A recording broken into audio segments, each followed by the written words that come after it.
Thank you so much, Latoya. I think we could start now. Again, a pleasant good night to everybody. Delighted to have everybody here with me again. Before we start, okay, can you just give me 1 minute, please?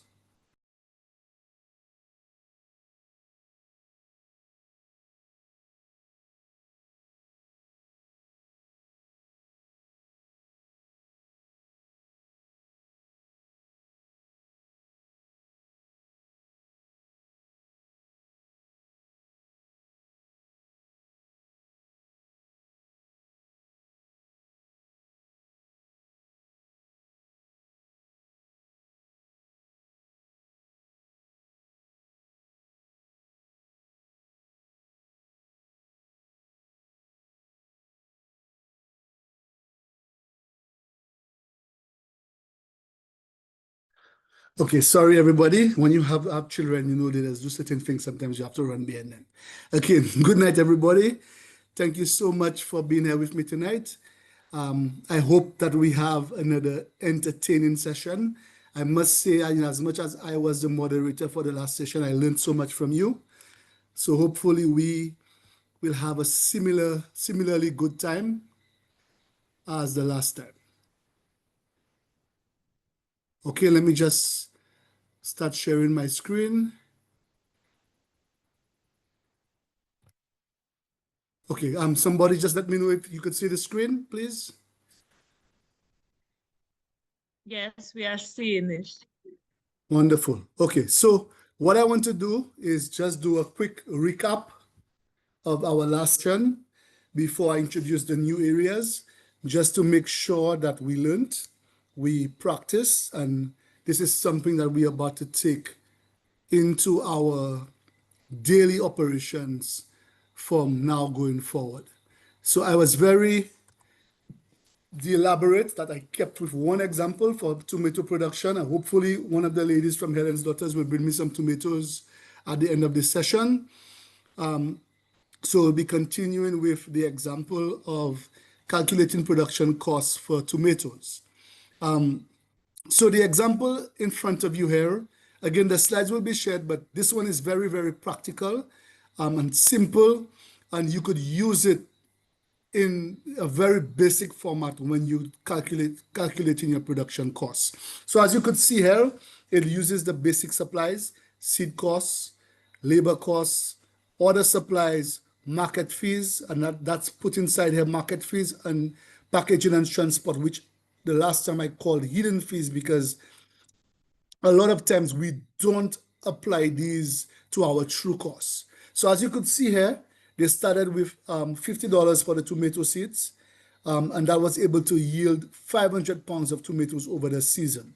Therefore, the cost of those seeds over the season is dividing that cost per seed to the total yield. That would give you 10 cents per pound, sorry. And then you have the labor again, the labor that you refuse to pay yourself. You could calculate it here. 20 hours, you put in your hours in your logbook, and you put a cost to it, and you're able to get the cost per pound for your labor. In this example, it's 60 cents per pound. Then you do the same thing for the supplies. You add them up, fertilizer, water, and you add that to the 500, and you divide by the 500 pounds, you get the cost per pound, 20 cents in supplies. Similar thing for the market day. It costs you $40 per market day, selling $100 per day. And one thing I fail to mention sometimes, the market day. We go to the farmer's market at Helen's Daughters, and we go there from 7 a.m. in the morning, and we sell. We never put a price to the time we spent at that market. That is also a hidden cost. So all these hidden costs, you get a total cost, you add all of them, you could see here, it costs you, after you've added all the costs per pound for 500 pounds, it costs you $1.30 per pound to produce. That is the cost, which means this is the cost that you need to cover to break even. When you sell, if you go ahead and you sell at $1.40 a pound, you basically broke even. You're not making a profit, and equally, you're not making a loss. Now, in the last session, we spoke about how we go about to price the product. So after we've calculated our cost, we go ahead and we want to determine what method of pricing. And I'm pretty sure everybody can remember all the methods I taught. We had cost plus pricing, we had value-based pricing, and we had competitor pricing. So in this example here, we add a profit margin. And what I noticed in the literature is that a lot of farmers worldwide normally use an average markup between 50 to 100%. So in this case, if you add a 50% markup, and the maths here, simple sometimes, if you want to add 50% to an existing equation, you add 0.5 to 1. So you add itself plus 50%, and then you multiply it. So to calculate 50% of a markup, it would be the total cost from the previous year. Total cost multiplied by 1.5, it gives you the price with the 50% markup already inside there. The one being that you multiply by itself and you add in 50%, which is the 0.5. Similarly, if you're doing 100% markup, it's you add in itself plus another 100%, then you get 2. So it's the cost times the markup, you get 260 a pound. So at 50% markup, 195. At 100% markup, 260. Then the next thing I told you guys is to go ahead and look at what's happening around you. Look at what's happening in the market. Check local competitors. Check the grocery store. Look at the local farmers market. So what this is saying is that the local farmers market is normally between $2 to $3 a pound. At the grocery store, it's $1.50 a pound, organic. See the label here, sorry. You see the label here? Organic at $2.50 to $3.50. Now, given that, and I know all the wonderful ladies of Helen's Daughters are using fresh, local, organic, wonderfully grown tomatoes. Some of us, we sing to them in the morning, all of these things. We have decided that our tomatoes are organic, so a price of $2.50 based on what we see, current trends per pound, aligns with what the market is saying because our cost is $1.40. A price of $2.50 means we have covered our costs and we have a sufficient markup. If you work backwards, you'd see here at $2.50, we are making a 92% markup on this. This is simple. Take it and apply it to what you do. Take it and apply it to what you do, and you'll see a world of difference in your business. Because whenever you've covered your costs, you are not making a loss. And to cover your costs, you must account for every single aspect that costs you time and money to get the final product. Once you have done that, your business will always be profitable because you are covering your cost. And when we understand those costs, we can make better business decisions. For example, if when we were adding our costs, we realizing that the fertilizer that we use is too expensive, we can make adjustments to the fertilizer to bring down our costs.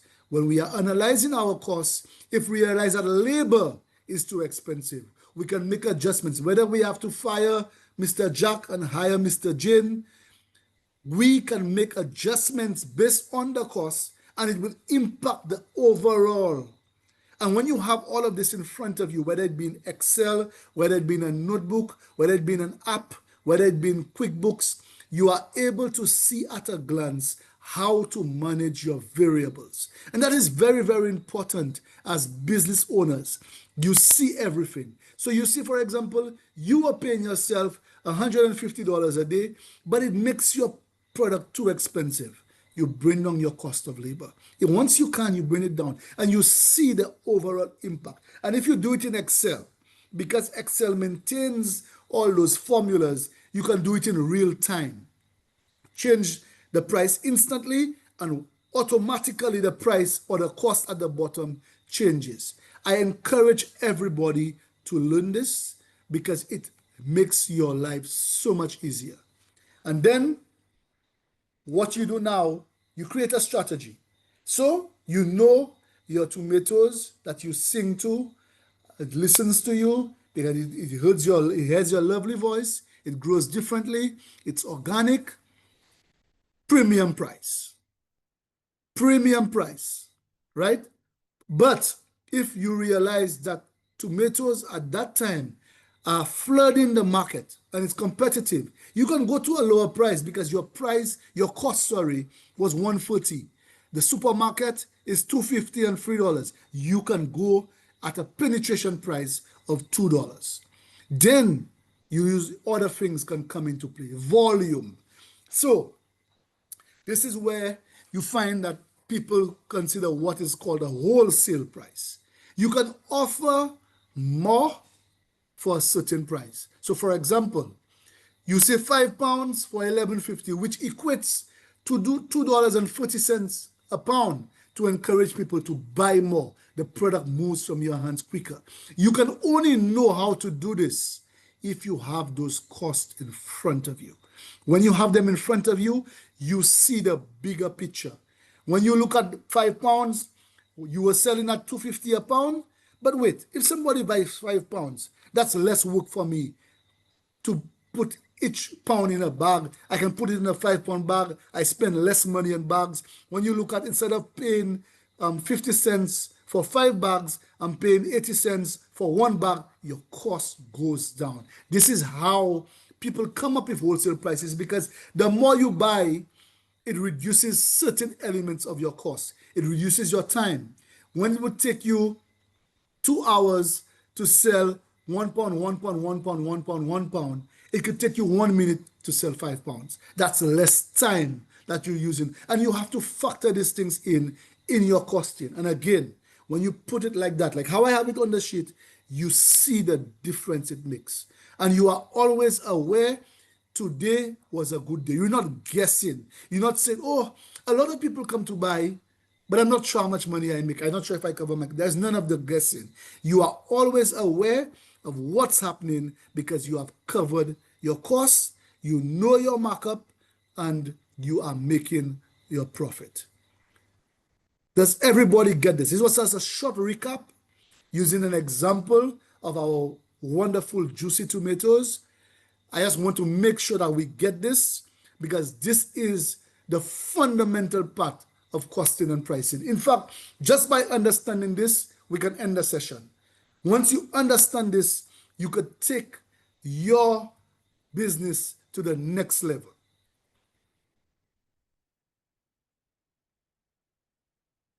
I'm seeing some thumbs up. That means everybody has understood. Do we have any questions, moderator? No, we have a comment. Okay, go ahead. Okay, so the comment says, with costing our products, even the used and the boxes, not even the label and the... Okay, moderator, you're breaking up. I'm not hearing you clearly. They put a cost to them.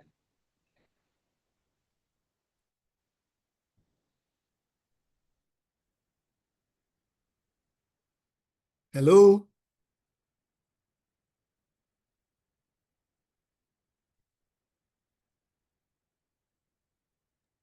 Hi, were you hearing me? Yes, no, we're not hearing you. Oh my God. Okay. So this comment says one of the things that when we cost our products, we do not put scotch tape boxes, even if you're not buying the boxes and markers we used to write on the boxes, not even the labels we put on the boxes. So this individual is saying everything you use, whether scotch tape, boxes, markers, you need to put a price on them. And then one other member, can you please show slide 3 once more, please? Thanks. There you are. Yes, so the person who made the comment, that's wonderful. Everything that you spent money on, everything that you spent time on, you allocate a price and you add it to your total cost. So that's a wonderful comment. And one of the ways to control this, in this example, you could see that the person planned their production. They're planning their production. Sometimes you have losses, sometimes you lose plants, etc. But this is a simple example because there's a budget assigned. For $50 in seeds, they estimated 500 pounds of tomatoes. Some of us have that practical knowledge already. Some of us have done this so long. We know that if we plant 100 seeds, we know after we allocate for loss, pest, we know what poundage to get. So it gives us an idea of how much to expect, and you are able to do that kind of calculation. If you don't know how much you're going to produce at the end, that's fine too. You allocate your costs, and then when you harvest, you weigh what you harvest, and then you go back to your cost and see what is your cost per pound. Simple as that.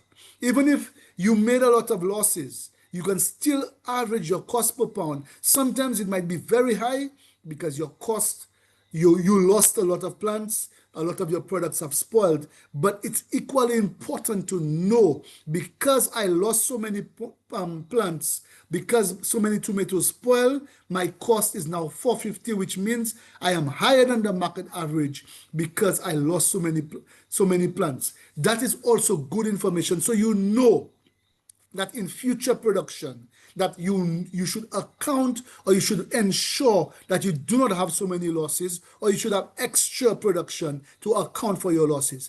But in any case, calculate your cost at all times so that you know where you are in this equation.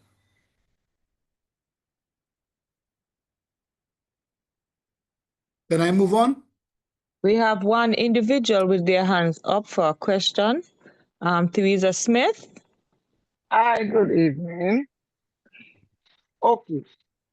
All right. I planted an avocado tree. I'll still stick on my avocado tree. Planted an avocado tree. I did not give it fertilizer. All I do was come and pray around it every morning and smile with it and laugh with it for it. That's serious, And then all I have is a cali. When it's ready, I take the cali. I will go and pick it. I don't have to take gas to go and sell it. I am living close to the road. I will bring it to the road, just carry it on my head and bring it to the road. So how do I sell one avocado? Okay, I will answer you. With tree crops, it's a little bit more difficult because the average harvestable date for a tree crop like avocado is between 3 to 6 years. Sometimes in 6 years, your avocado tree has not produced profitably, right? So it's very difficult, especially like you said, you don't apply fertilizer, you don't do this thing. So there are no real variables attached. However, a number of years have passed, right? A lot of those tree crops, what you find is that they have an established price because of market conditions. So my advice to you is to follow what the market conditions are. Normally you find these are preset by the market. So you just hear everybody selling the avocado at $5 for one. That should be what you go with, because there is no preset ways to look at the true cost of a tree crop that took so many years to grow. So sometimes you go with the market rate, and that should be sufficient for you. And if you have large production, sometimes you can go even lower than the market rate because avocados are highly perishable. You don't want it to stay on your hands. So you go at a little penetration price. But you must, again, know what the market is doing and look at what you're doing, and then you'll be able to find out. Yeah, because I'm just saying, I can see a tiny avocado and they give me that for $10, and I'm like, wow, boy, how am I going to handle that? I feel sorry sometimes for my own self buying it, but it's for people that if I have to go and sell it too. So that's why I'm asking all them kind of questions. Yes. But when you have a tree crop like avocados and mangoes and these things, a lot of these costs have been spread over many, many years because you have to wait a number of years before those trees can get to a harvestable state. So therefore, especially when you're a small producer, you You use information that is already out there. You use market information. You call Marcy, how much are you buying a pound of mangoes? And you use that information to make your decisions. If people are walking into Marcy and paying $5 a pound for mangoes, I can sit down outside in the market and sell it for $4. More people will come to me. So these are the type of things that we need to do. And I have a whole section later on market research, and I will show you all why it's so important to do those research. Okay, so before we continue with the presentation, Mr. Presenter, we'll take one more question and then we'll move on. Sure. How do I factor in machinery that is a one-time purchase to my cost? Okay. Well, we did that yesterday. Machinery falls under what is called fixed costs. So you add that in, and again, like I said, the more, if the machinery has a loan attached to it, that is the cost you keep adding every time. If it's a fixed cost, what you find is over a period of time, you cover that cost, and that machinery now becomes an asset to the business because you have already paid its life cycle and it's just contributing to you over and over and over. So it becomes a fixed cost. If you have a loan attached to it, every time you do your pricing, you put the loan fee in there so that you make sure that you're covering that loan. After a number of years, and you have covered that, even if you pay it cash in a one-time fee, you look at how you could spread that cost over a number of seasons to make sure that you cover that cost. So for example, I'll give you an example that's not agriculture. A lot of people, in fact, it is agriculture. If you're doing agro-processing, as an example, and you decide that you have a dehydrator that is really sucking your electricity and you want to go solar, right? Every month, because of that dehydrator, your electricity bill is $600.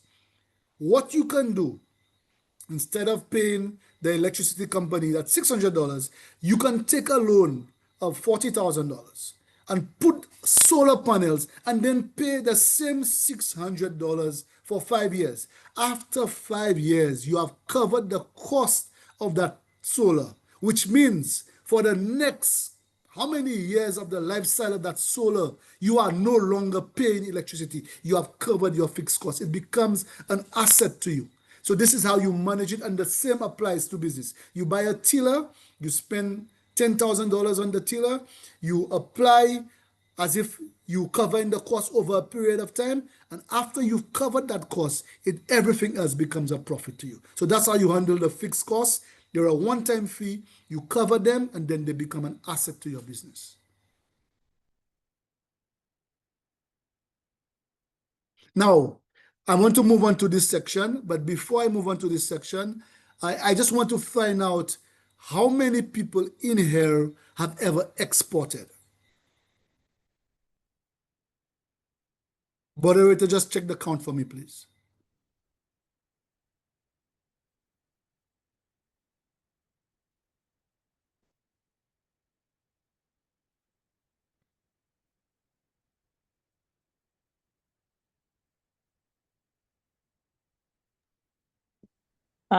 Please feel free to write your responses in the chat. I'm only seeing one response thus far.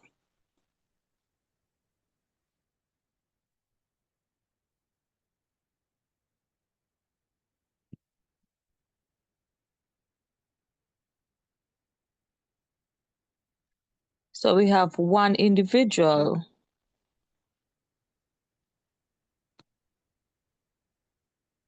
Two.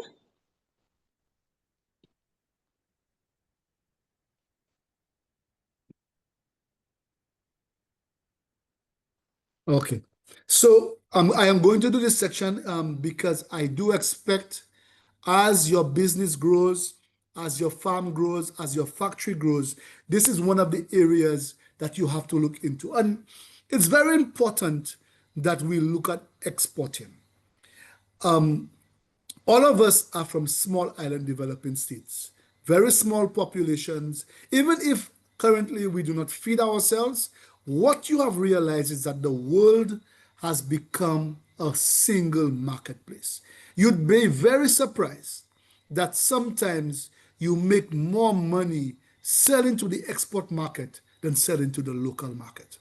And this is what happens because now the world is a global marketplace and the borders have reduced significantly. So it's important when you are scaling your business to sometimes think, you know what? I need to think beyond Massey. I need to think beyond the market. I need to think about the market, the fresh produce market in the UK. I need to think about getting on the shelves with my pepper sauce in the Canadian supermarket. I need to think about selling my CMOS to an ethnic store in the Bronx.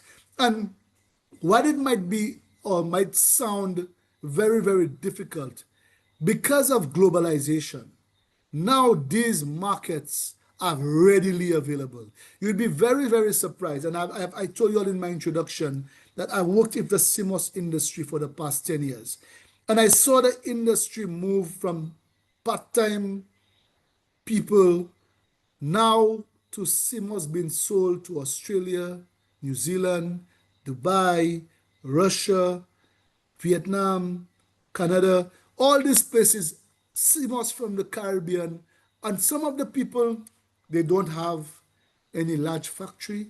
They have a small facility under their house, and they are exporters, right? When you have a product where production, basic economics says, when you have more production than consumption, you look to export. That is old-time economics. However, modern day economics is that the world is a single market. For example, certain avocados that we have in the Caribbean, the very big ones, are so popular, they're more expensive in certain markets than we are. We are volcanic islands. A lot of people say our soil is organic, therefore they are willing to pay more for what we have. These factors are important for us to consider. Even when we look at our market, sometimes we can export to generate more revenues. But when it comes to pricing, we cannot price the same way we sell in a local store as we sell in an export market. There are factors we must take into consideration. So while there are potentials for higher profit, you can make a lot more income. I can tell you from evidence that some of the CMOS farmers in St. Vincent and St. Lucia have made significant revenues from exporting, significant as compared to selling on the local market. Locally, CMOS could sell for $10, $12, $15. However, in the export market, it can sell for 15 US, 20 US for the same pound of CMOS. This is a stark difference in what you would get locally versus what you would get in the export market. So I'm going to take you very briefly to introduce to you how to price your products for export. So there are a number of factors that affect the export pricing. Your production costs, which is what we just did a recap on, you have to keep that in mind all the time because that does not change whether you sell local or whether you sell export. However, transportation and logistics, this is different. Put in, let's stick to my tomatoes. Put in 500 pounds of tomatoes in the back of a van and drive into the supermarket is not the same as taking that same tomatoes, putting it in the back of the van, driving to the airport, putting it on a plane and flying it to the UK. There is totally difference in cost because of this. A lot of our perishable products must fly to the destination. So for example, and I'm using St. Lucia here as the example, St. Lucia exports a lot of fresh produce to the UK. Breadfruit, mangoes, okra, dashin, all of these are fresh produce. They must go on the same day they are harvested or day after they're harvested, which means the logistics around this is very, very expensive, right? Because you have to maintain the cold chain right through. You are exporting breadfruit. From the time it has left the tree, it must be kept at a certain temperature right until it gets to the UK. There is a cost attached to that. If you're exporting breadfruit, you cannot say that you are charging $3 a pound, and then you're paying $10 a pound for refrigeration. That must be factored into your cost. That is why, and I'm pretty sure some of us have traveled here. When you walk into the markets in the UK and you see a breadfruit from the Caribbean, your mouth will drop. It's like, what? 10 pounds for a breadfruit? 10 British pounds for one breadfruit. And then you walk into the market in St. Vincent or St. Lucia, and it's very, very, very cheap. Sometimes the vendor's even giving you the breadfruit because it's so cheap. But over there, it's expensive, and you wonder why, because there are many other costs attached to that. Another factor is tariffs and duties, and I'm going to take, it might sound a little complicated. I would explain it to you in a very simple way. The easiest way to explain it is what's happening currently. Mr. Trump mash up everything. He take all the tariffs, duties, whatever, and he do what he wants with it, right? As small island developing states, we are all part of the OECS. The OECS is also part of the wider region of CARICOM. Because we negotiate as a group of countries, we have a lot of duty-free and quota-free access to a number of markets. So for example, St. Vincent, St. Lucia, St. Kitts can export products to the UK without facing any duties. So if you're selling pepper sauce to the UK as an example, when it enters the borders of the UK, once there is a certificate of origin saying that this product is from St. Kitts, there is no duties. That same pepper sauce will come from the Dominican Republic or Canada or another country, and there will be a 10% or 20%, making them more expensive. So because we have that arrangement, we have cheaper entry access. We must keep these things in mind when we choose where we want to send our products, because certain countries will charge you duties. So when you import in, for example, almost all of us have West Tech. When we go and clear our things, we always correlate, why is this so expensive? That's the duty. Sometimes it's not West Tech. It's the duty that is attached to the good. What I'm telling you is, because of our position as OECS countries, we have duty-free access to a number of countries. Keep that in mind when you choose where you want to export. Another thing we have to keep in consideration is exchange rates. Exchange rates fluctuate all the time. So for example, a lot of us who have certain age will know at some point the pound was so expensive, but now it's almost equal to a euro or US or whatever it is. These things would impact you because sometimes you make your price that you're selling at X amount, and then when you look at the stock exchange or when you look at the stock market, the next day you realize that the pound has fluctuated so much. When you now get your money and you go and change it in the bank, you have lost a lot of money because the exchange rate has changed. We have to keep these things in mind. Competition. When you're exporting, you're not competing with the people in your country. You're not competing with the people around you. You're competing with the rest of the world. Therefore, we have to now, instead of going and examine the market just around us, we have to examine a global market. We also have to be cognizant of the prices in that country. So sometimes we have an auntie in the UK or Poway, or my father, my mother is there. They can do some spying for you. What is the price there currently? And one of the most important things that we must take into consideration, I heard that people who do this course, they get GAP certified or GAP certification. That is excellent. One of the important things when it comes to exporting is that you must have certain levels of certification. People do not play by food. Food must be traceable. When you export a product and somebody gets sick, you can be held liable for it. Similar to here, but even more so when you come into export. All these factors I just mentioned here all impact the price after you've calculated your total cost. So sometimes the total cost, like we did with the tomatoes a while ago, is $1.40. That's your cost. And you can sell it in St. Lucia for $2.50, $2.40, $2.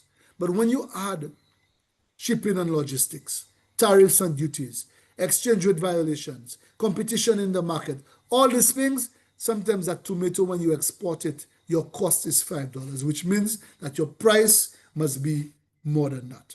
That's very important when we calculating export prices. And this slide here shows you a very simple formula using the information that you've learned already.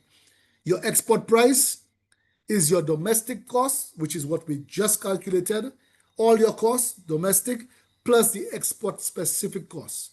Then you add the profit margin. So your export specific cost, for example, if you go to the airline and the airline says, I'm charging you $1.40 per pound to ship to the UK, you have to add that cost to your costs and then add your profit margin. So all the factors here, shipping, insurance, sometimes you have to pay customs, you have to pay clearance fees, you have to pay standard fees. All these things now add to your costs. And if you're doing what we discussed in the previous slides and on Tuesday, you would have already have those costs. All you have to do is create another section or column to add your export specific costs, and you are able to come up with your pricing. Now, this is important because sometimes our product is too expensive to export, and you would see it clearly in your eyes here that, okay, this makes no sense to export. I can say I need to sell it locally. However, using the CMOS industry as an example, when we've done all this and we put our CMOS in a box or a bag, we see because of the high price in the international market, it makes more sense to export than to sell locally. Any questions here?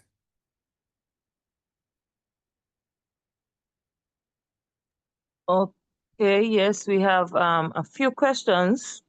I'm going to take the Q&A section, then I'll move to the chat. I'll take three questions, and then we go back to the presentation.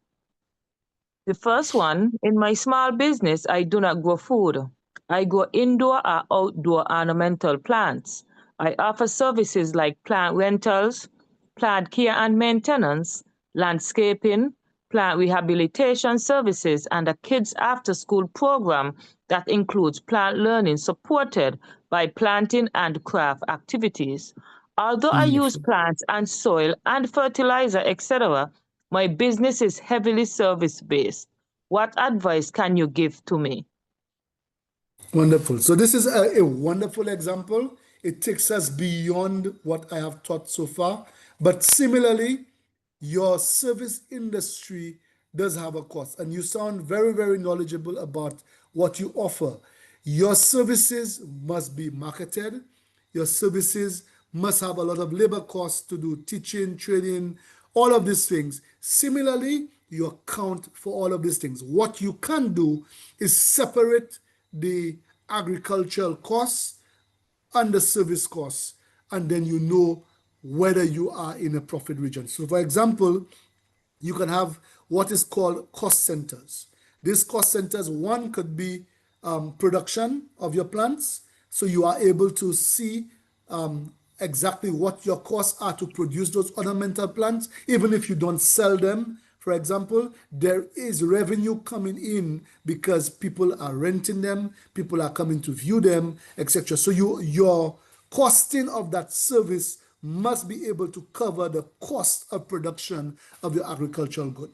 So you could have two centers. One, agricultural production, and you look at your cost, and then when it comes to selling, you don't put a sale. You just look at your cost. The cost that you get at the bottom becomes the top line in your services cost because you transfer your production costs into the service you are now going to offer. So if I am renting this plant, I must be able to cover the cost of the plant plus X margin. And that's how you do it. Thank you. So we'll now go to the next question. Is taking part in an exhibition outside of SVG considered exporting? It depends. Exhibitions are usually where people do sampling.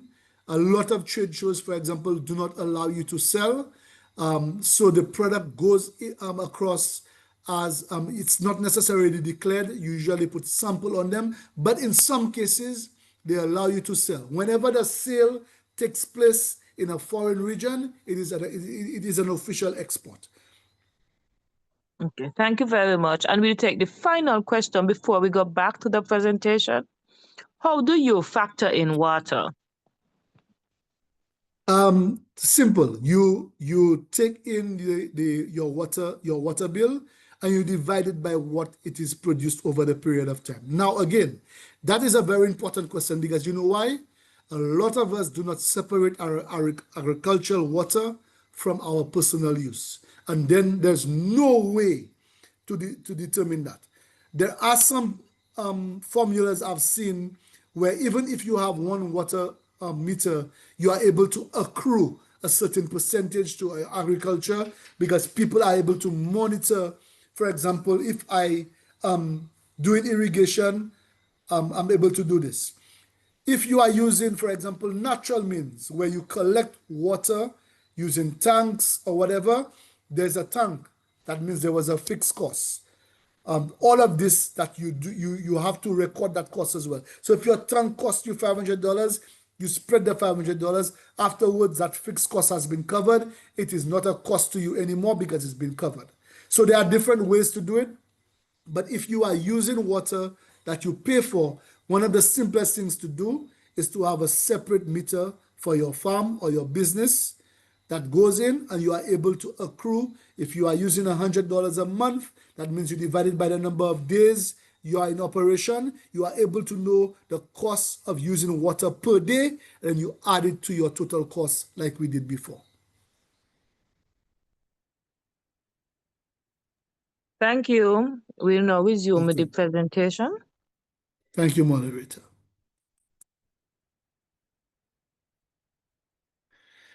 Some of the pitfalls to avoid when exporting: underestimating costs. And I will give you a simple example of this. Breadfruit. Breadfruit exports to the UK.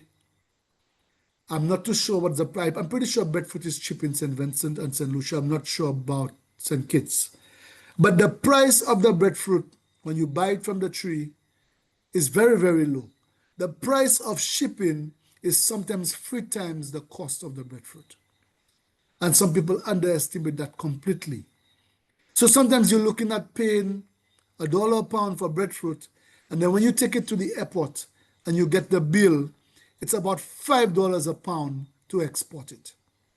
So you have to, don't underestimate the cost of these things. Sometimes the box you require for export, you didn't factor that in. And you say, that's just a box, that's nothing. When you buy the box, you'd see that the box costs you $2 per pound just to add a box to your, you have to factor in those prices. You cannot ignore market-specific conditions. You have to look at, okay, I am exporting breadfruit to a state that is very hot, which means that the shelf life is very low. All these things we have to take into consideration. We spoke about the currency fluctuations already. I've seen some people take a massive hit when the pound sterling fell and they had already export.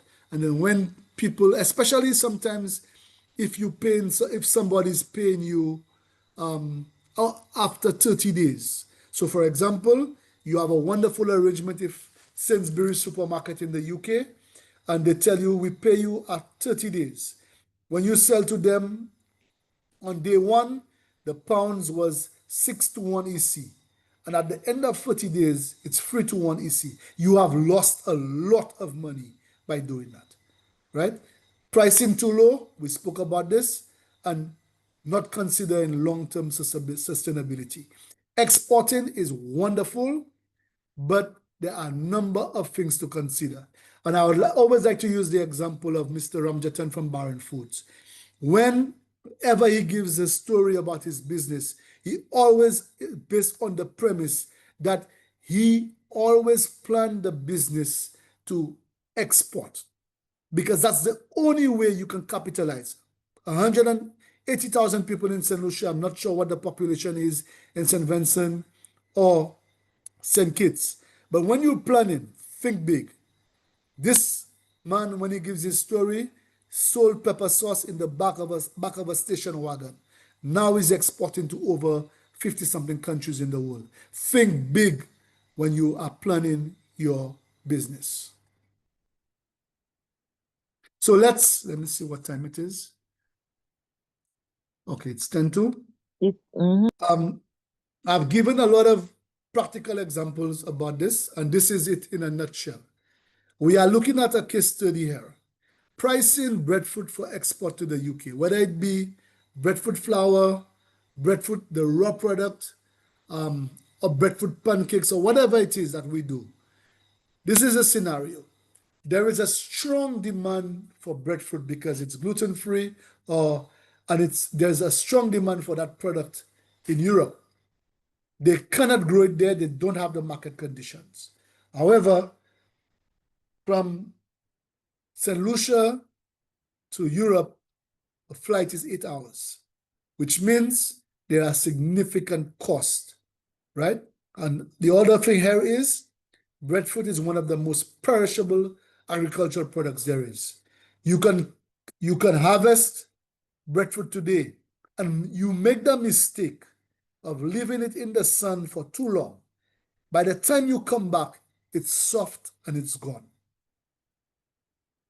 So this is the example we're looking at, and all the points you see here are what must be applicable. We can take a breadfruit in a recycled box and go to the market and sell it, because we know in a day we come back in those sale, we roast it with some saltfish or some fish when we get back home. However, if we are exporting that breadfruit, there must be protection of the fruit. It must be washed. The sap must not be on the skin. It must be protected from pests and diseases. It must be kept in refrigeration at all times. All these factors must be. Your cold chain, which is mentioned here, even in transportation, and a lot of us don't have this in our island, sadly.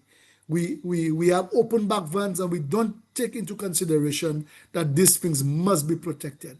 Export certification. You guys are getting Global Gap certification. That's excellent.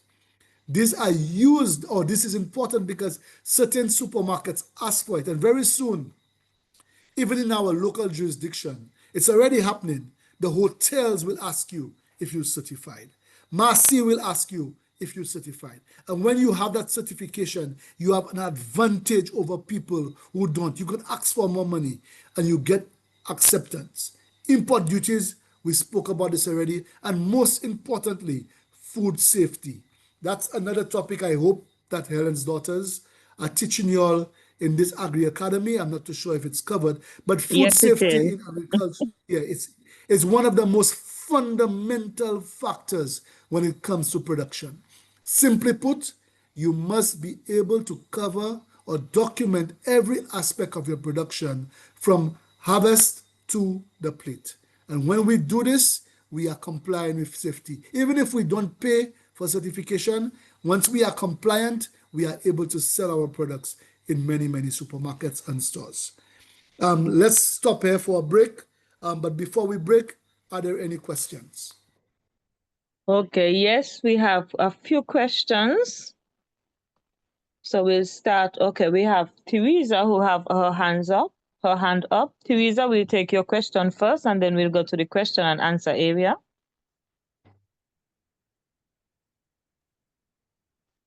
Good night. Teresa? Okay. Okay. You hear me? Okay. Yes, It's we are not really a hearing you. question, huh? It's not really a question. Listening to all what he's saying, I want to ask now for you. So, are you trying to tell me to keep my mouth quiet when I go to massive stores? Because I'm listening, I'm reading the tariff, I'm reading the this, the thing, and then sometimes when we go to, well, all the time when we go to massive store, we've seen the thing so high. So, are you telling me that I don't need to quarrel again? Because understanding what you're saying there right now make me understand why certain things are expensive in the supermarket. Oh, yes. Yes. Yes. And that's a wonderful point. And it's important for you to understand this, not only for when you buy things, but also for when you sell it, which is what we're discussing here. Because I have seen people destroy their relationship with their buyer because they believe the buyer is ripping them off. And we must be cognizant of these things. So I have seen, for example, in St. Lucia, and I'm St. Lucia, I'll give the example of St. Lucia. Some CMOS people were so unhappy because they were selling CMOS at $10 a pound, US dollars. And because the buyer was selling at 20 something a pound, they were so unhappy that they protested and they caused a lot of friction and they lost the buyer. And they did not factor into consideration that CMOS was exported via air. The cost per pound to put it on the plane was more than the price of the CMOS. They did not factor that the person has to pay a broker when it lands. They did not factor that the person has to pay a truck to take it from the airport to a delivery area, to a storage area, sorry. They did not factor that the person has to pay rent for the storage area. They did not factor that the person has to pay for marketing and distribution in the USA. So when these things add up, and if this person is doing what I taught you by adding all their costs, the $10 that you sold them is just starting. They now have to add shipping, transportation, logistics, marketing, which makes sometimes the $20 that they sell, there's a very small margin on it. So while we may be saying, but wait, I sell to you at 10, you sell in at 20, we do not, or we are not cognizant of the fact that after we've sold to them, there are other costs that they have, shipping, all these things. So sometimes I'm not saying that in your example that the high prices that we get are all this responsible for tariffs and costs. Some of the supermarkets do price gouging and all these things. However, we must be cognizant of all these other things as producers and people who sell. Sometimes when we sell, even when we sell to Massey, we sell to them at 6. When you go in the store, you walk in there, you see your product that you sell at 6 for $12. And you say, oh my goodness, Massey trying to kill people. There are costs attached to that. Okay. All right, thank you. So we'll take, this is a two-part question. One is actually for you, our presenter, and the next one is for the participants of tonight. So the participants, feel free to answer in the chat. This individual is asking about exporting ginger. So the individual is asking, what about exporting ginger? Is it considered a good business? And to the participants in the chat, she's inquiring if there is anyone who is currently exporting ginger to Barbados.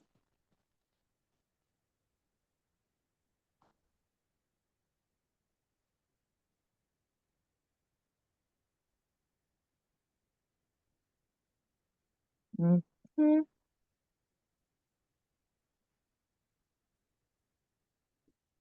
Okay. Hello. Anybody? You heard me just now?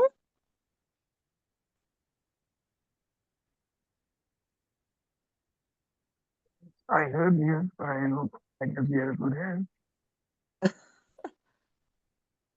Mr. Badal, are you still with us? I'm here. I thought the question was to the participants.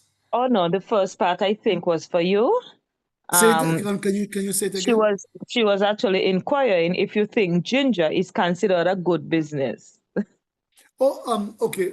We will do a section just now on market research, but the last time I checked, there was actually a shortage of ginger in Barbados. I'm not sure if that has been addressed, but whenever you're looking to see if you should invest, and I hear a lot of people say this, they come up to me and they tell me, sir, what do you think I should grow?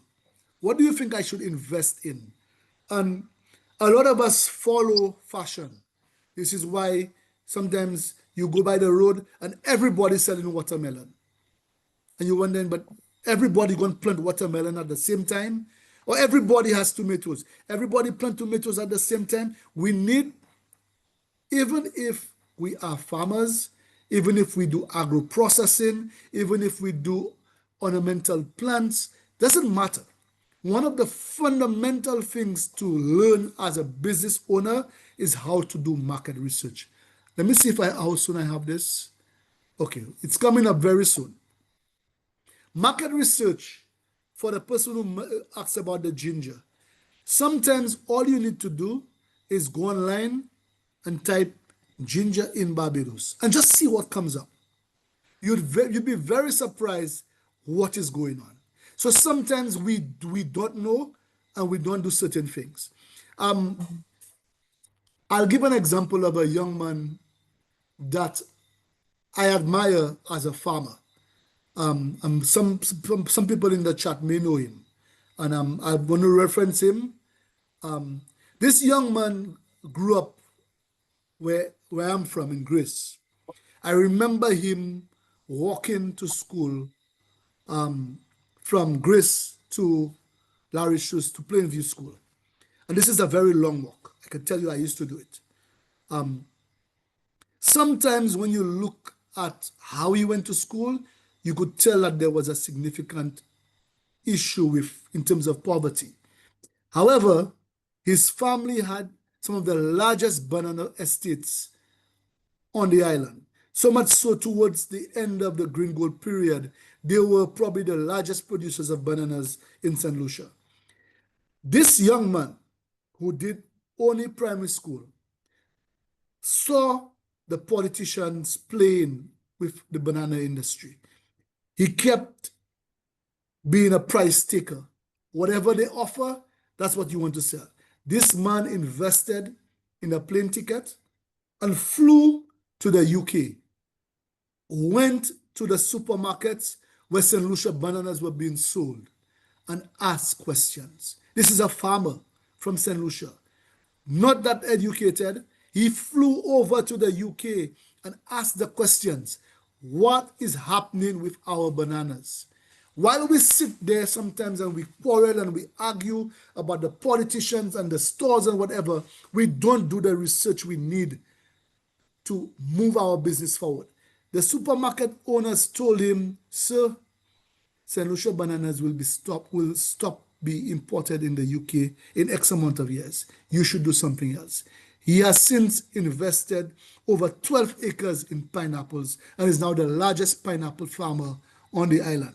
Sometimes we need to ask the questions to the right people, go to the right places, and find the information we need. It's not all about sitting and waiting for assistance. We have to do what is necessary to take our business to the next level. And the example I give you there is a real example. And now these pineapples are being sold in all hotels in St. Lucia. And I can tell you, he's not in poverty anymore. So that to answer the question regarding the ginger. Find out, sometimes take a loan or take some of your money, go for a little trip, meet the people in Barbados that are buying ginger. At one point, I did a trade mission to Barbados and I was walking through the market. And I was like, but what's going on here?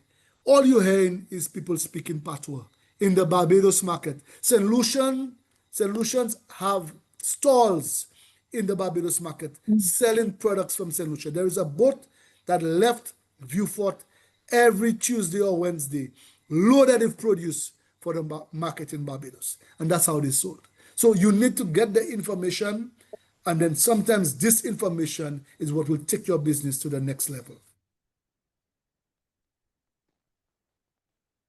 Thank you. And we'll take one more question before we take a quick break. Joseph, I see you have your hand up. You are free to ask your question. Unmute yourself and ask your question, please. Hello, good night.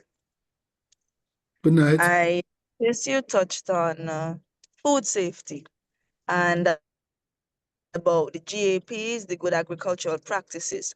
But what measures are there in place when it really comes to food safety and preventing the invasive pests and diseases from entering other countries? Okay, well, a lot of this are already controlled. So I'm not sure if you are an exporter, but before you export any product of plant origin, before you export any product of plant origin, you have to obtain what is called a phytosanitary certificate. That phytosanitary certificate is issued by your domestic Ministry of Agriculture.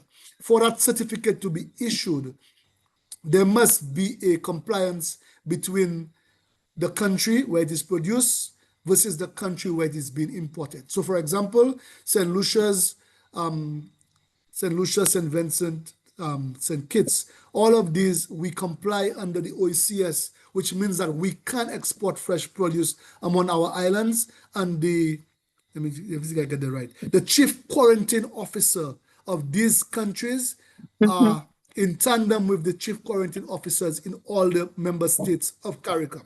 That means that we have already told them what pests we have, and then the fighter will say, the inspection officer will look at what is being exported. They will do a spot check to ensure that there is no pest in that product before it is sent. The document must be issued with the products when they get to the country to say that this product is free from pest and disease and is safe for human consumption. Okay. Thank you so much. Okay, so I think we'll have a quick break now. Mr. Badal, how many minutes Sure. are you giving the participants? Let's do 10 minutes. 7:07. 7 Okay, minutes so is 10 fine. minutes. 7 minutes. 7 minutes? Yes. Okay, so 7 minutes. So we'll resume at 7:15. Well, Okay. 7:15. Let's put it there. Okay, so we All right, take no a quick problem. break and resume at 7:15. Thank you.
Million small fry.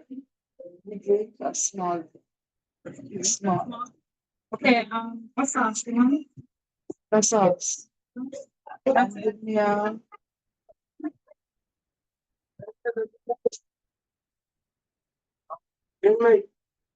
Only. Vegetable. Yeah, impossible. What's in the impossible? So And then it's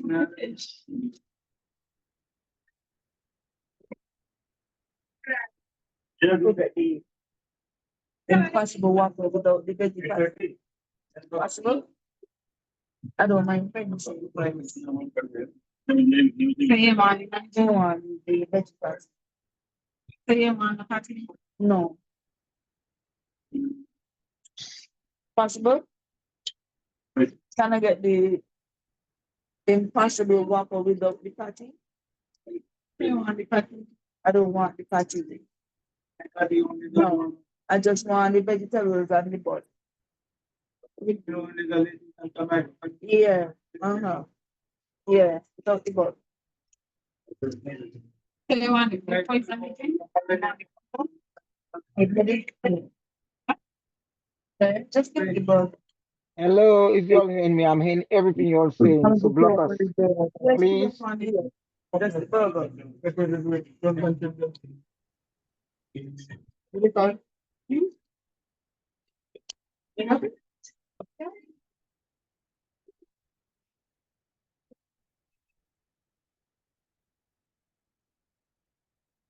Barbecue buffalo chicken. Full patty में डाल दो क्या? Full burger में मत लो. Barbecue buffalo chicken. Excuse me? This something on barbecue No buffalo. sauce. No sauce. Only ketchup. No ketchup either. Thank you. Do you drink your Coke, Sprite, ginger? No. No. Just the burger. No. Nugget. Yeah. The Sprite and the fries for the nuggets for the 14. Anything more? No, that's it. $42. I'm gonna have to cookies on.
Okay, so it is now 7:15.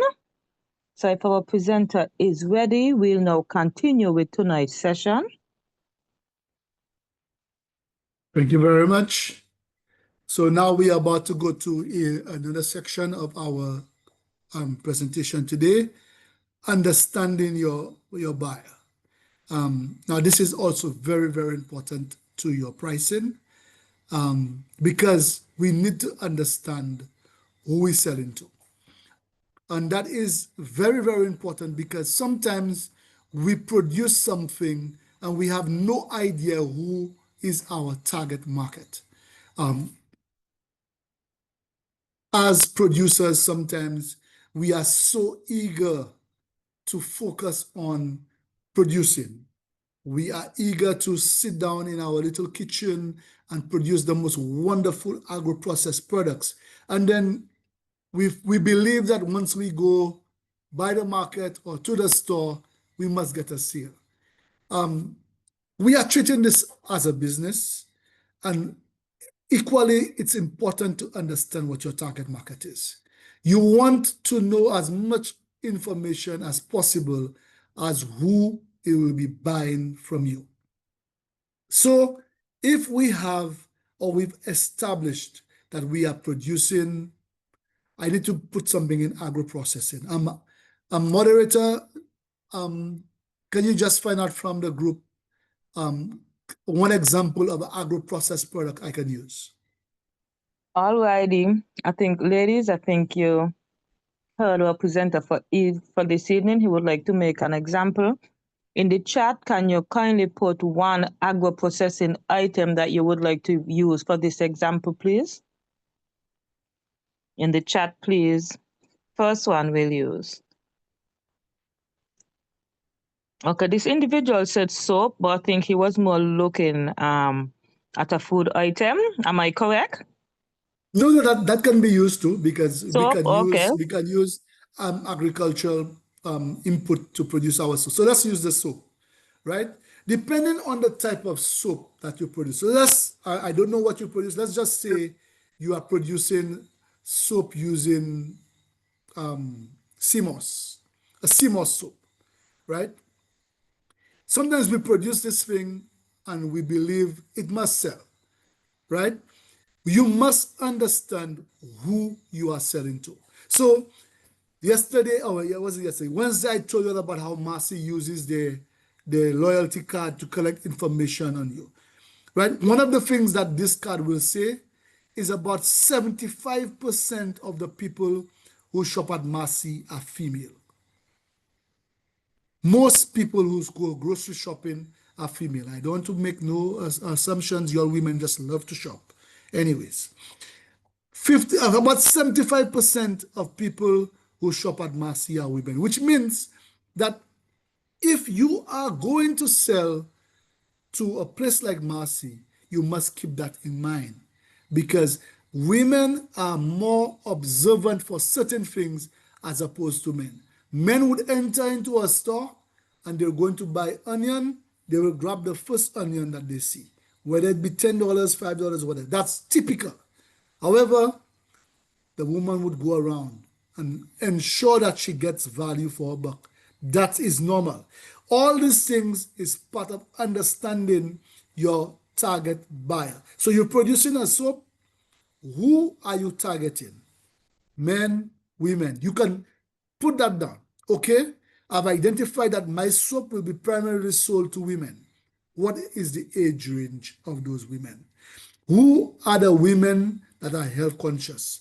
Are they middle-aged women, 25 to 45? Is that your target market? 25 to 45, you put that in. Out of the 25 to 35, what category of that 25 to 35 would be attracted to a CMOS soap? The health conscious. Health conscious women, 25 to 45, that becomes your target market. Therefore, you can go ahead now and find out what people in that age range like. What are the colors that attract them? What must you put on your bar of soap that will attract somebody between the age of 25 to 35 who is health conscious? And that application applies to everything. Everything. You're producing pepper sauce. Who buys pepper sauce? Everybody. What age range? 18 to 40. Who between 18 to 40? You're selling all natural organic. Who does that apply to? People of the middle class. You put that in. What do they look for? People of the middle class. What colors attract them? What type of label? What type of design? We must understand our goal buyer when we are pricing and developing our product. And that's very, very important. Very, very important, because, for example, in some states, especially with what you ladies are doing, the wonderful products that you're creating, you appeal to a different set of customers who are willing to pay more. And sometimes you are losing money by pricing your products too low. Equally, you are maybe losing money by pricing your products too high because you do not understand who is the person. It's not everybody that wants to buy your product. And by getting more information, you are able to make a better sale and price your products better because you have understood who is buying from you. If the people who are buying from you, I don't have an example to put here in particular, are people with very low incomes, your product cannot be ridiculously expensive. Similarly, if the people that are buying from you are affluent in the middle class, you can afford to price your products a little more expensive. Sometimes you can just, and I've seen people do it. You can just, if you sell to a supermarket as an example, even if your real customer is the supermarket must now sell your product in their stores. You can stand there and look at who is interested. You're selling a breadfruit pancake. You're selling banana pancake. You're selling breadfruit flour. Who are the people does this really attract? If you stand there for a few hours, sometimes you are able to make deductions and you are able to know exactly who. Middle-aged people, people who are suffering from diabetes, people who are health conscious. By understanding that information, you go, you know what? The next time I produce, I will put something on there to raise awareness that this product is good to consume for people with diabetes. And instantly you are able to get more people. This is what we need to do to understand who we are selling to. And then it also impacts our pricing. This is very, very important. And I want us to take into consideration. We will go through this a little bit more when we do our market research section. So this is an example similar to what I was telling you. Sometimes we can be very simple in how we collect information, get the age range, but we can even be more specific and get more information about our buyer. Married, how many children? What are her core values? She comes from a large family, traditional family values. She places a high value on nature and going into the countryside. So you know that your target customer, you've gotten that information, high value on nature. What are her goals? She wants a successful career. All of this information adds to where you position your product in the store, whether you position your product by the roadside. All of this information is very, very important. You can attract people by aligning to what their personas are. A simple little addition on your product saying that this product is gluten-free can make a world of a difference because you've understood that your target buyer is not looking for gluten products. Your simple little notification to say that this is low in sugar, this is organic, this is grown by the fantastic women of the St. Kitts group. These things make a difference because when you understand who buys from you, you are able to motivate them to buy your products even more. Instead of just leaving it out there random, you are able to target and attract them properly.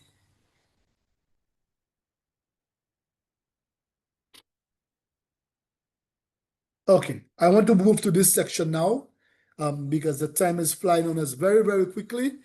A lot of this has been mentioned throughout the presentation, but I want us to understand market research. There are a lot of companies in all our islands that do market research, and they charge a lot of money. Focus groups, all these things where people collect information to make decisions. Getting the right information is important when it comes to costing and pricing your product. Market research basically is the process of gathering, analyzing, and interpreting information about a market. This is very, very important because it helps you to understand your customer needs and preferences. It identifies market trends, opportunities. It informs pricing decisions, and it reduces your risk. There are some types of market research that we need to go through. One of the most difficult ones is primary market research. Primary market research is when you go and collect raw data, new data. It has not been collected before. So for example, you are producing a banana ketchup, organic banana ketchup. You are being able to get permission to put a table at the city center where you sit there with your table and you're giving people samples and you have a small questionnaire. How was the product? How much would you pay for this product? How do you rate this product from 1 to 10? Simple like that. That is primary market research. You're collecting raw data through surveys, through interviews and observations. You are selling your product in a gas station and you watch for a few hours who are the people that come to it and you document it. That is primary market research. Secondary market research is research that has already been done, so it makes it easier for you. Existing data. So for example, and for the people who sometimes ask, what should I produce? The lady who asked, is there a market for ginger? Very simple sometimes. All you have to do is go to the government statistics department. You go to the government statistics and you look at import data. And I know a lot of businesses who have become very, very profitable by just doing what is called import substitution. As an example, I've seen many mushroom projects go up in St. Lucia, St. Vincent, and maybe even St. Kitts, where people are trying to produce organic mushrooms. That is because all of these islands import millions of dollars of mushrooms, sometimes monthly, because the hotel sector is looking for mushrooms. It's part of the procurement policy at and it's part of the menus that they do. Sometimes all we need to do is go to our stats department and ask for import data on certain products. So for example, the lady who asked a question about ginger, is it possible to call the Barbados Statistical Department and see how much ginger is imported yearly? By getting that information, you can plan your production. You can see, for example, how much ginger is imported yearly. What is the price of that ginger when it's landed on the market? Where is it coming from? All of that information then informs you, you know what? I can produce a pound of ginger cheaper than the ginger that is coming from New Zealand. I can possibly take 10% of that market, that of imported ginger, and be able to make X amount of revenue because ginger is being sold at X amount of money in that market. Secondary market research. The data has already been collected for you. All you have to do is access it. I know some of these statistical departments, it's very difficult for us to get that information, but sometimes this information can change how we operate our business. So let's look at conducting basic market research, right? You want to look at your research objectives to determine demand and price range for organic tomatoes. You see, I'm keeping to my tomatoes right through this presentation. Simple as I put, identify your target market. We just did that a while ago. Who are your potential customers? Our potential customers are the supermarkets. We are producing tomatoes primarily to sell wholesale to the supermarkets. What are the age, income preferences? Then you choose your research methods. You do a survey. You interview the buyers. You interview the procurement or the purchasing managers, and you find out what they're looking for. What are the sizes that they're looking for? What are the qualities that they're looking for? All of that information is what we use to get the market research. You observe the competitors. You look at what is being imported, what packaging they use, what sizes they use, and you are able to know what is produced. And then you use that information to inform your pricing and product strategies. So this market research, which we've spoken about right throughout this program so far, is what determines how we position ourselves in the market. When you've collected this information, you analyze this information systematically and you look for patterns and trends. So again, going back to import data, you are able to see, for example, using the lady who mentioned ginger, you can see during the months of January to May how much ginger is imported. And then maybe you see a drop between July to October, which means that a lot of the times you find that purchasing decreases during this period because the hotels are closed and they're no longer buying, which means that you should not be producing in this period because the main target buyers are not purchasing. By getting this information through secondary market research, we are able to see patterns and trends, and we are able to make informed decisions. And now, applying your market research to pricing. When you've understood what customers are willing to pay, again, surveys, focus groups, setting up a small stand outside the supermarket, you are able to interview people and say, how much are you willing to pay for this product? You are able to now determine, based on some of the practical situations we did on Tuesday and earlier in this session, value-based pricing. People are willing to pay more for organic tomatoes. You are able to get that information in a survey. Your survey showed out of 20 people interviewed, 19 of them are willing to pay more for organic tomatoes versus tomatoes where chemical fertilizer was used. You therefore add a value based on that practical example that you found. You are able to identify gaps in the market. So the lady again who mentioned about the ginger, when you go to the statistical department and you see that there has been a shortage of ginger on the island based on production, you go to the Ministry of Agriculture. The Ministry of Agriculture shows that production of ginger fell by X percent over a period. You see that there is a gap that you could possibly fill. You say, you know what, I can produce to fill that gap.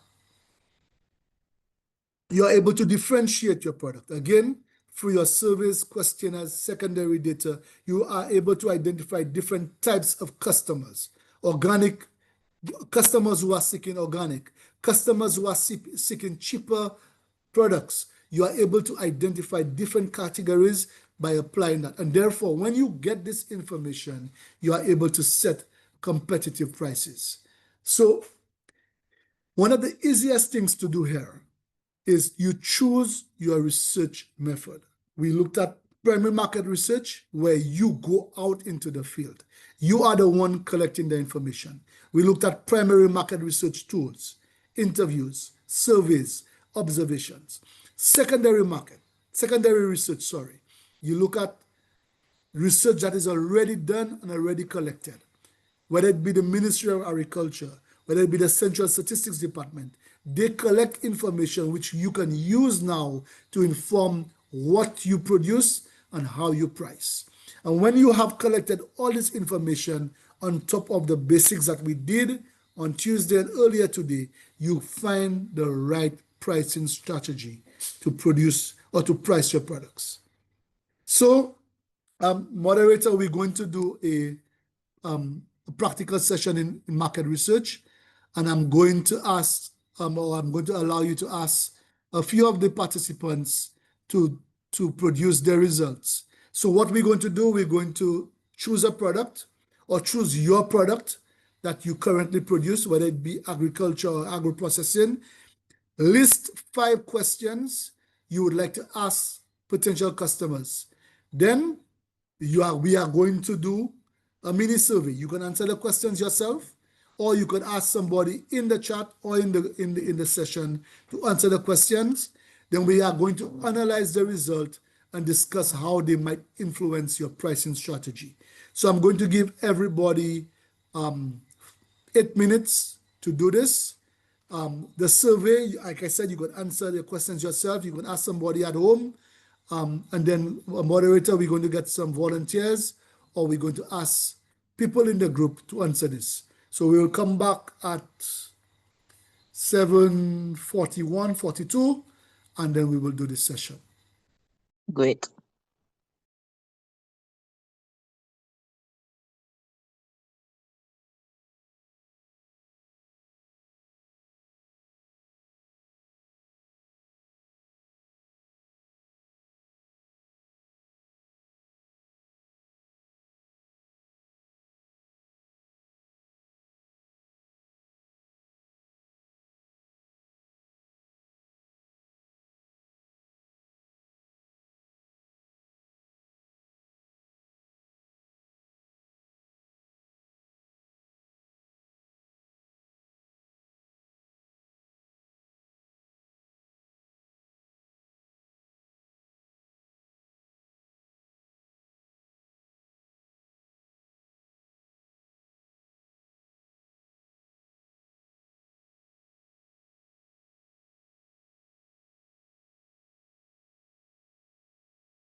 Okay, we'd like to resume now. Can we have a volunteer to give us the results of the research? Okay, yes. So, ladies, feel free to raise your hand for those who would like to volunteer.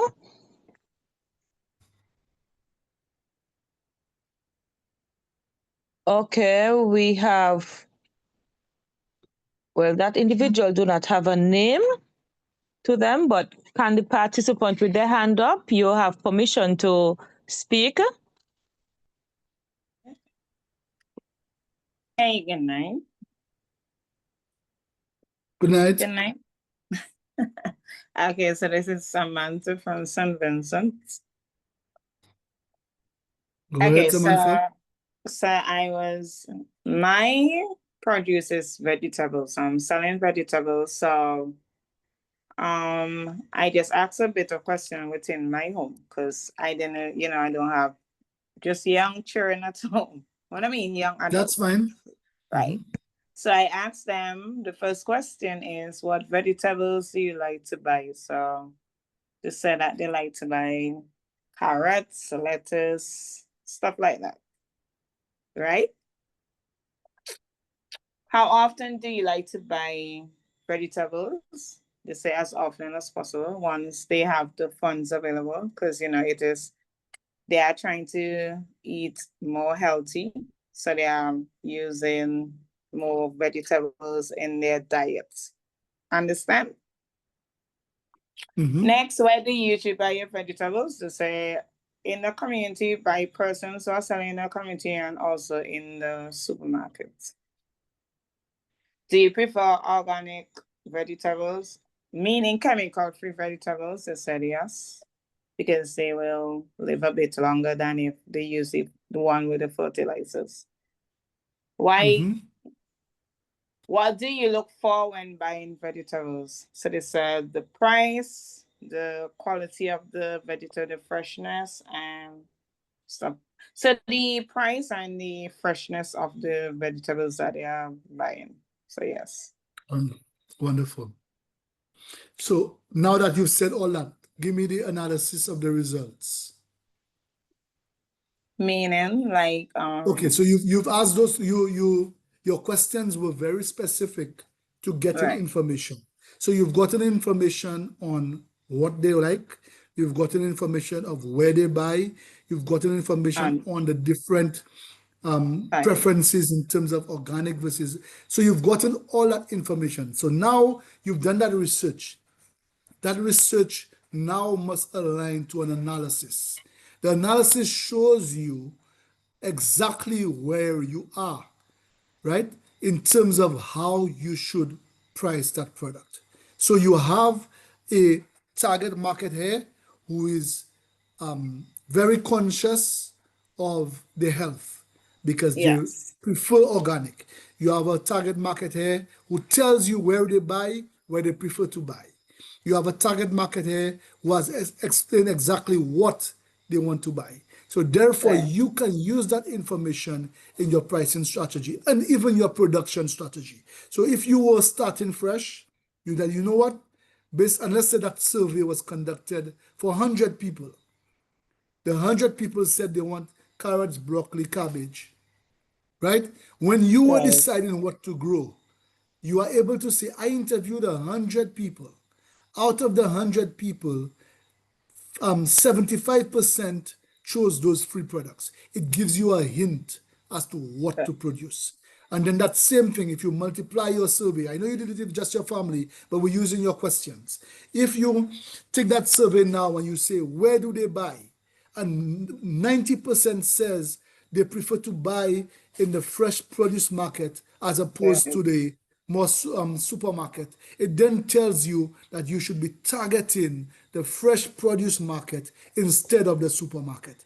And then because you've done that, you know now the pricing strategy for the market is different than when you sell to the supermarket. You are able to price your product better. So this is a very wonderful set of questions you chose. It provides you with enough information, production, who is your target customer, health conscious people, and it shows you exactly what to do. So wonderfully done. Thank you very much. All right. Thank Somebody you. has their hand raised. Yes, we'll now go to Melanda Carlson. And then after Melanda, we also have Chanel. Hi, good night, everybody. So Nice. I actually did a small survey when before I actually started selling soap. What I did, I started making soap and I gifted it out to people, my friends, family, and then they would gift it out to their friends. And I always ask them, when I gift you a soap, please I need reviews from you. What is it that you need changing? What kind of skin type do you have? What issues that you have with your skin? And a lot of the reviews I got was, they worried about the scents because some people have eczema, and they when it comes to the scent in the soap and whatnot, it actually aggravates the eczema. I did find a lot of people who said they wanted the scent, but the majority of them did not. And for me, that actually worked out because the fragrances to put in the soap are quite expensive. And I can tell you, some farmers, sometimes we have to give to receive. When I came to the market, my first day at the market, I actually gave out a lot of samples. And giving out the samples and giving the customers my number actually helped quite a bit, because these customers who got the samples outside of the market, they would call me and ask me to send them, they want to purchase soap. So asking the customers, that was a great idea, but for me I'm still kind of nervous when it comes to speaking to the customers, but over the phone it's worked out for me. Thank you so Okay, much so- for that. That was very, very good market research. And it basically just says a lot of what I said already. So wonderfully done. Thank you. Thank you. We'll now go to Chanel.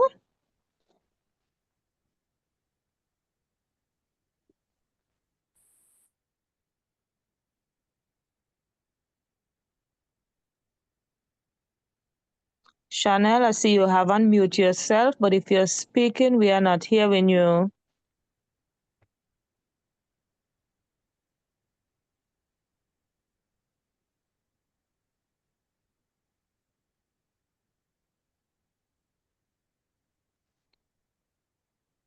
Okay, while Chanel gets started out, we'll take a question and answer from the question and answer segment.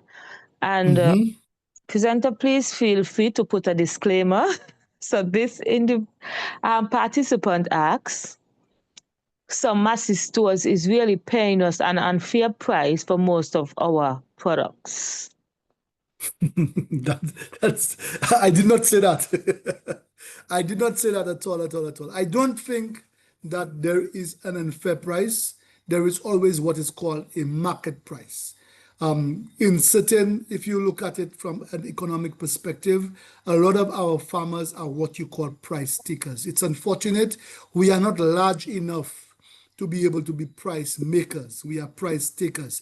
Massy, being a conglomerate, owning so many stores in all those islands, is a price maker. Therefore, they are able to determine what price they pay for the products. And most times, because of the price Massy makes or determines, it determines the price around the island.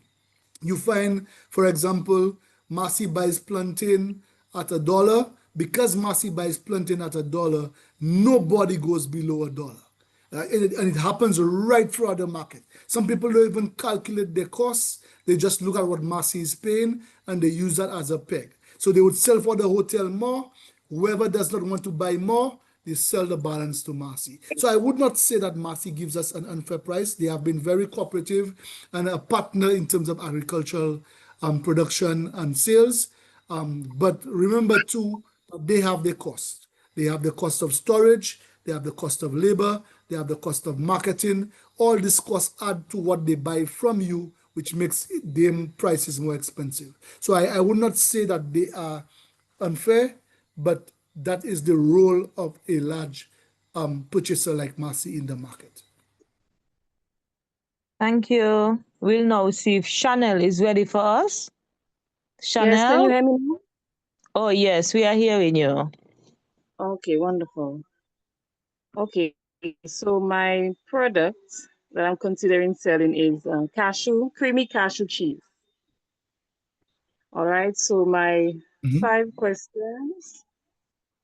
The first question, what do I have at? Are you lactose intolerant? No, my first question was, what is your favorite dish that you cook using cheese? Okay, my children said pizza. Number 2, are you lactose intolerant or allergic to dairy? And they're not. Number 3, well, actually, they are slightly allergic, lactose intolerant. That's a bit, anyways. Number, are you willing to try a cheese substitute? They said yes. They are using cashew cheese.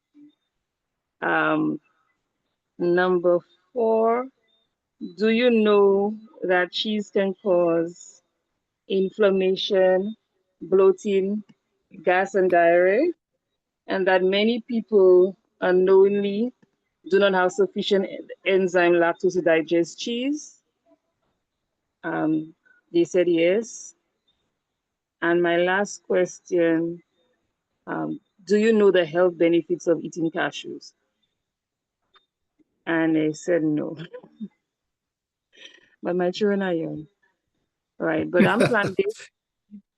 Cashew cheese Yes. over. Okay. Now that's I've never heard of cashew cheese, so this is enlightening to me. I would love to see what that product is like.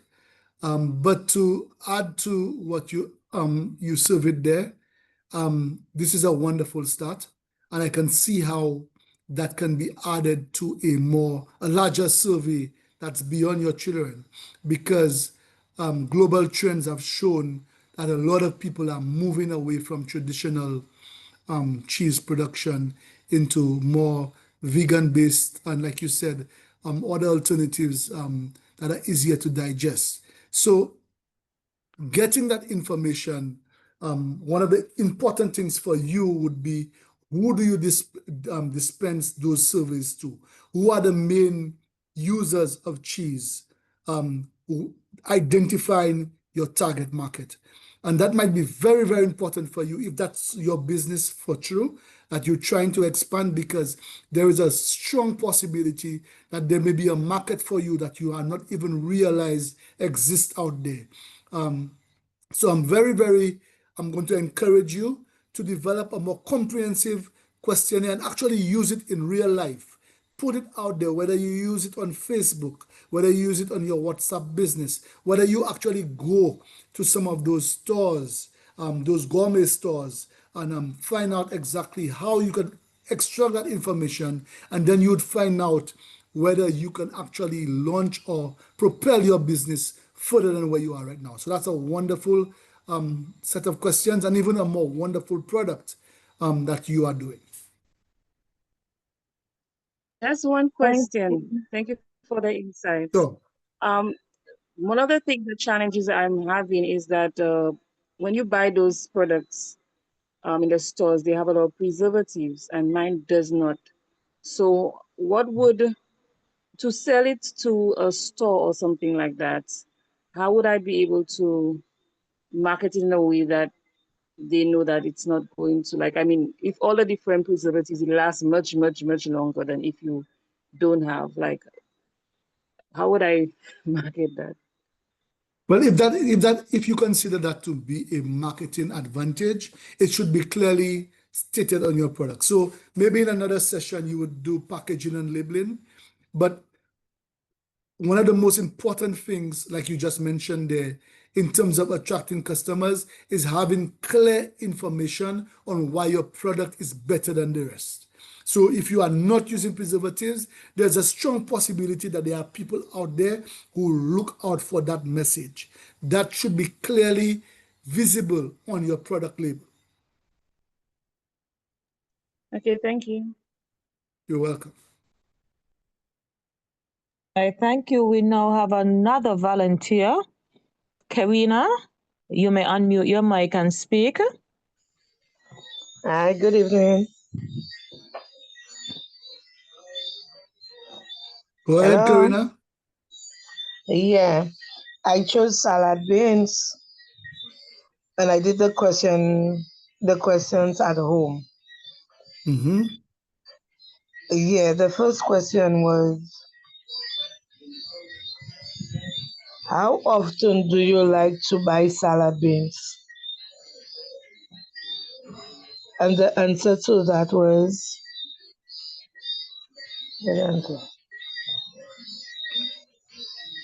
they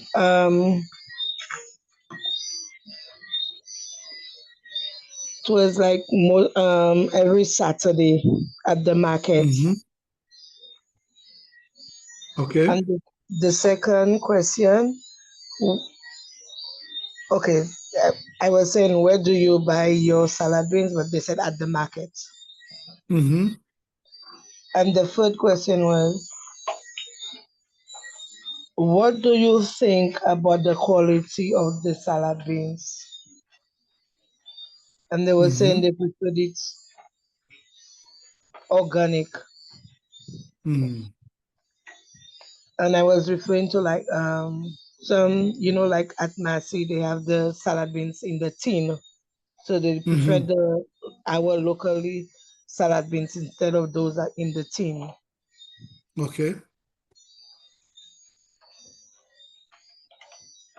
And I asked, how often do you consume salad beans in your meals? And they said like Mm-hmm. almost daily. Mm-hmm. And that was it. Okay. A few suggestions here for your questions and for everybody.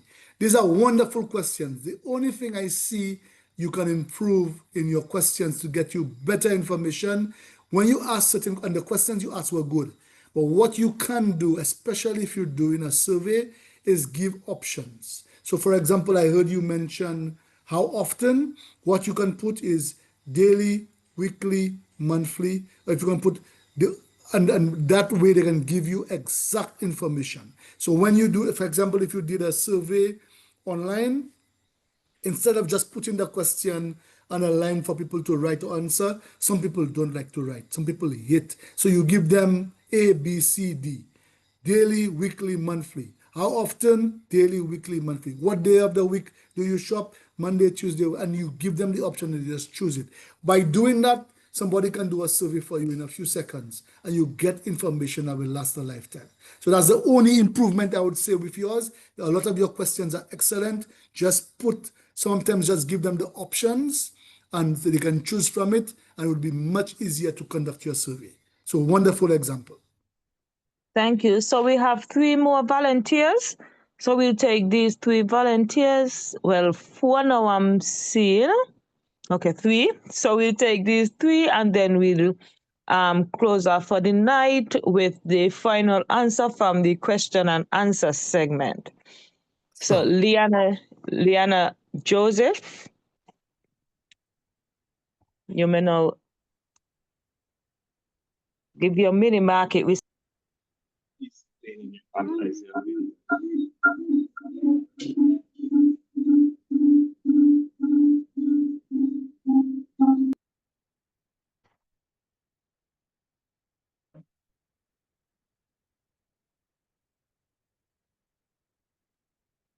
Joseph, if you're speaking, I see your mic is not muted, but if you're speaking, we are not hearing you.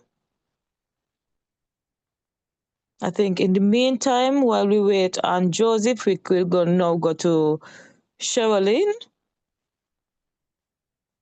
and then we'll come back to Joseph.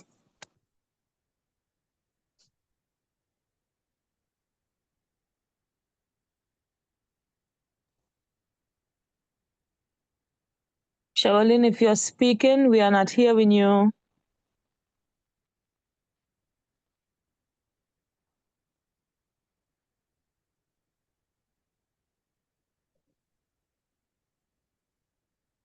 Okay, we'll now take Teresa Smith. We'll now take your minute market research. My question is, I have nobody with me. I'm a loner. So how would I have asked those questions to somebody that's not there? But anyway, my product that I choose would be spelled bread.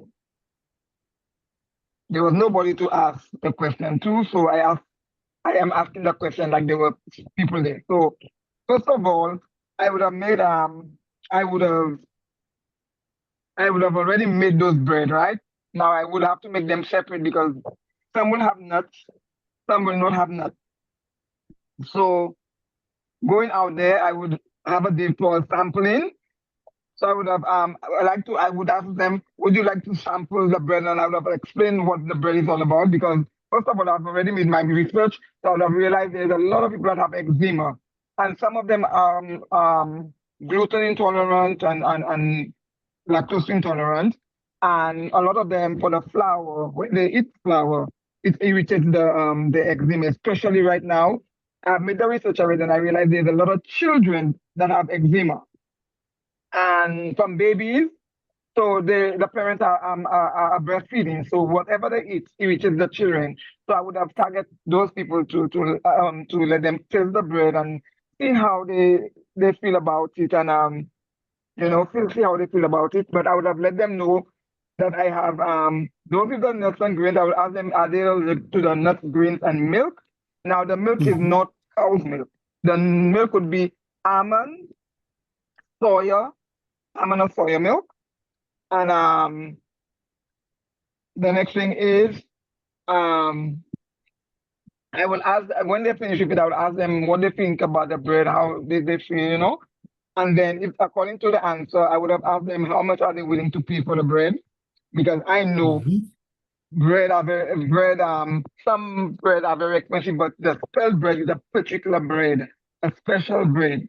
So I would ask them how much they're willing to pay.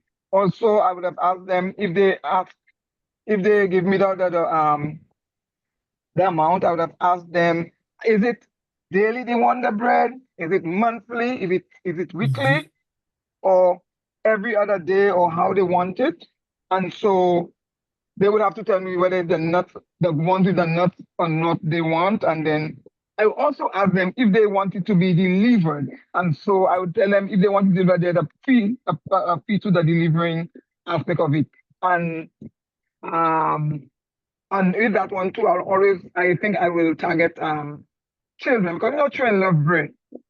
So I'll be targeting more of the young people with the bread. And then so that I know it's already expensive, so I would have to do it in a way because on the market don't have spelled bread. So I would have to sell it a particular price that I can make a profit and to accommodate the people that want the bread. Okay. This is you are speaking from the perspective of somebody who has done a lot of research on your product and you have understood your market very, very well. And I applaud you for that. I used to have a restaurant. I run a restaurant for 7 years. And that restaurant was not just any restaurant, it was targeting the diabetic people, those people with hypertension, because of the kind of work that I do. So I was targeting those kind of people and people that have that allergic to certain things. Me myself, I cannot use flour, neither white, neither wheat flour. So I know me. So I use that to target other people. But I still have a restaurant for 7 years, so I just give up on it just for now for me to do another thing. Well, I have no improvements to make on your strategy. I think you have documented and have gotten an understanding of your market very, very well. So I applaud you for that. Thank you. Thank you. So we'll now see if Liana Sherilyn is ready for us. I'm not Liana? sure if you can hear me now. Loud and clear. Okay, loud and clear. fantastic. Okay, so I'm Sherilyn. I recently started planting just a regular type of lettuce, and some of my colleagues asked what I did, like gourmet lettuce, like endive and other types of lettuce. So, an idea is essentially presenting gourmet type lettuce. Um, so questions that I would ask would be, what types of lettuce greens do you prefer to buy? Alternatively, do you purchase any gourmet lettuce like romaine or endive? How much would you be willing to pay for locally grown, fresh, organic, or gourmet lettuce? Where do you usually purchase your lettuce and how often would you purchase? So the options would be supermarkets, the market, straight off the farm. What is most important to you when purchasing lettuce? So we'd have options like freshness, appearance, packaging, organic, pesticide free. And just to get an indication as to challenges or frustrations that they have when purchasing lettuce would be another. And in terms of everything, pulling everything together, the first question would just give me an indication as to possibly what type of lettuce that is in greater demand locally. And the second would be really what am I hitting in terms of marketing? So is it the freshness of it? Is it the organic? Bringing ideas as to creating an experience for persons where they visit the farm and could essentially get a straight off the farm, get to experience harvesting their own crops itself. So you can again play around with the experience for that. In terms of where you usually purchase it, again, blending into supermarkets. So where would I actually be going ahead and targeting in terms of who's going to buy my items? The fourth question, when you speak about what's important to them, you do have to invest monies in, and based on your presentation earlier, you did look at the cost. Uh, so we'd probably look at, okay, if freshness is really something, then we can lean on getting it there, getting the produce to them straight. If it's packaging, then a little bit more investment there.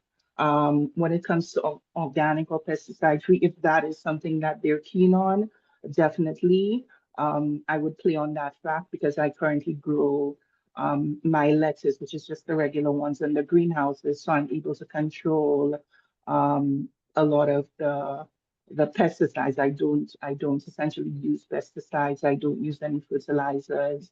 So it's again fully organic, and that is what I want to play with in terms of growing my product. And of course, the challenges and frustrations. Some of it would be um, consistency in terms of supply. I would, as a customer, a consumer myself, that is one of the things that you see that lettuce is generally not in season. So with that in mind, you can essentially ensure that you determine, okay, when am I going to, how am I going to ensure that that person's get what they need when they want it, and to ensure that I'm consistent throughout the season. So that would be my mini analysis. I'm alone, so everything is coming from myself. Yes, yes. Again, fantastic reasoning behind your questions, and the analysis is spot on. What I would only encouragement I would have for you is that in your example here, you are trying to determine exactly what is the production that is required. So possibly apart from your mini market research and collecting primary data, I would encourage you to look at secondary data. So it might be useful for you here to contact the Central Statistics Office to look at the amount of lettuce that is imported into your island, when it is imported, what are the requirements for import. So for example, there might be a import license that is required by the Department of Agriculture, wherever it is, that states what are the varieties, when do they come in, and look at which months that that would basically add a lot more information to what you have already. I would give you a lot more information as to what decisions to make on what to grow, when to grow it, and then you would also find out who are the persons importing it, whether it be the hotels, whether it be KFC, whether it be some of the supermarkets, etc. So that's the only addition I would add to your research. But wonderfully done. Thank you so much Okay, for the thank you. advice. Okay, thank you. So we are now over time. However, Liana, we are going to give you a minute to summarize your minute market research before we close. Liana? Okay, my name is Lena. Thank you. Lena, my apologies. That's okay. Well, I chose watermelon because I like watermelon, and so I decided to ask these questions. What I would have asked actually, what do you typically do with the watermelon when you purchase it? Meaning, like, if you're gonna do a smoothie or sorbet, whatsoever. When picking out a watermelon, what's the first thing you look for when purchasing? If you like, are you going to knock it to hear the sound, or are you looking at it and you're like, because they have like chips and stuff regarding the watermelon to know if it's sweet or not, I guess. Are you buying it for a specific occasion? Number 4, are you looking for a sweet watermelon or one that's just more refreshing? Because there's some watermelons that you get that's extremely sweet, and sometimes it's just in between, but it's quite refreshing at the same time. Do you prefer a big watermelon or a small watermelon? As we know, everybody have preferences where they prefer buying a smaller watermelon due to the cost, and some would buy a bigger watermelon because they have a bigger family. And my survey was, by giving a taste test, I gather more details, feedback on the sweetness, juiciness, and how crispy they are. And for my analysis, well, by cutting the watermelon in smaller pieces is more likely to sell better than the bigger ones, due to the fact that the bigger. Okay, I'm confused. I confused myself, but yeah. Sorry. Take your time. Yeah, I'm finished. Sorry, I'm done. Okay. That's again, you have all the information here. Some of your questions, you could put the answers. Even in when you said bigger and smaller, you have to be able to quantify that better in the question that you ask. So if you're doing, for example, an online research, it might be even useful to add pictures to show them, so they know which one to choose, to give you a better answer, so you know exactly what you're going to get. You can actually put a photograph of the 2 sizes or 3 sizes and let the interviewee choose which one they want. But apart from this, you're on the right track. Thank you. Welcome. Thank you very much. Okay, moderator, over to you. Now we'll ask you if you have any closing remarks before I close. Okay, well, I must say that I have been very, very delighted to have done this session with you guys. The interaction, the questions, the way that you guys have been able to participate in this has been fantastic. I would always encourage this program. This is a wonderful program. This is a wonderful set of initiatives aimed at improving food security and aimed at empowering women to produce agriculture. So kudos to Helen's Daughters and the team. Thank you guys for having me, and enjoy the rest of the program. Thank you very much. Well, good evening. Once again, everyone, what an insightful session I must say this has been. So on behalf of the team, I want to extend a heartfelt thank you to our presenter for tonight, Mr. Badal, for another engaging and practical presentation. Tonight's discussion has certainly given us a clearer understanding on how to properly value our time, effort, resources, and how to ensure that our prices reflect the true worth of what we produce. To all our participants, thank you for your active engagements once more, your questions, your comments, your enthusiasm throughout the session. It's always inspiring to see how eager you guys are to learn and apply these lessons in your own ventures. Because we do have some persons who, since I've started, this is the 3rd year for the Ag-cademy session. So I'm extremely happy to have them here. We look forward to seeing everyone at the next session as we continue building our skills and growing together. Have a wonderful evening, everyone, and keep striving for excellence in everything you do. Thank you. Good night, everyone. Good night.